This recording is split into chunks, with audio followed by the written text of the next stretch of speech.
And you've got them poems tucked away somewhere, bring them next month, because we'd love to hear them.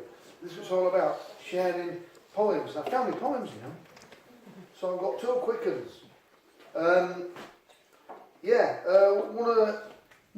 Not all poetry has to be overtly political, of course, but writing produce any sort of art is a political act, isn't it? A statement of individuality or whatever. So, in any case, I can't help myself sometimes. One of the things that really annoys me is when people talk about leaders are born, not made. So-and-so and so-and-so is a born leader. And invariably, correct me if I'm wrong, it's usually somebody who's white, male, and from a position of great privilege and wealth, who are telling us that people are born leaders. There's a little hidden subtext here that doesn't take much working out. I've got people like that in mind when I wrote this, called Born Leader. A velvet voice like a carry-on vicar, a smile like acid sprayed in your eyes, the pantomime bearing of a hamming actor, studied and wealthy as a white man's wit, soft and studied as a stalker's kiss, courteous and tender as a rejection letter, self-assured as a rapist's smirk, self-styled and maverick as a stately home. Call me by my Christian name, casual, like a friend, borrow my aura like a Barber jacket. I'll have it back later. Thank you. And finally, we mentioned our tea drinking friend earlier on,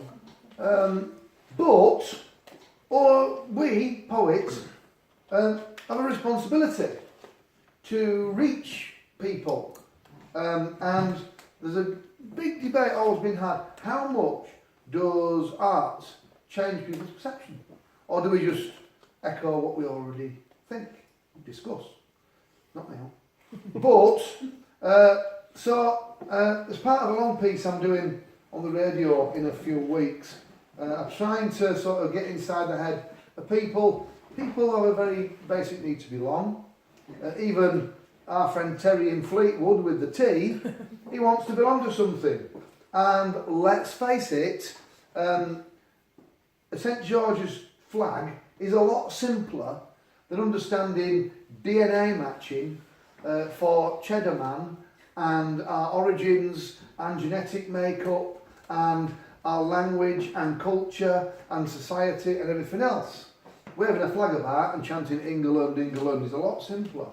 So maybe that's the appeal, I don't know. My best thing, Laura, somebody put on Twitter, scientists have established that Cheddar Man was dark-skinned, but my friend Gary Brexit 88 says he's not so sure, so I don't know who to believe.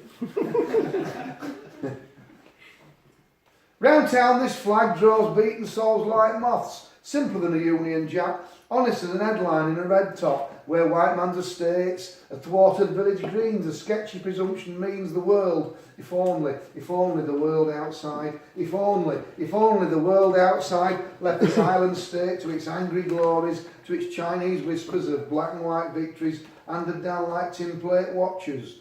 If only the world outside could satisfy this longing for belonging as simply as a flag, with borrowed war stories tattooed on freckled backs. If only the world outside. This flag drapes bodies with chipboard bones. This flag on paper cups and plates. This flag's dead skin on sunstroke necks. This flag that bristles in threatened fists, fills half-empty glasses with gassy beliefs, plays kick and oat with disaffection, unravels in a land that vaguely exists, that wants to curl up in the cellar, away from the moths. If only the world outside.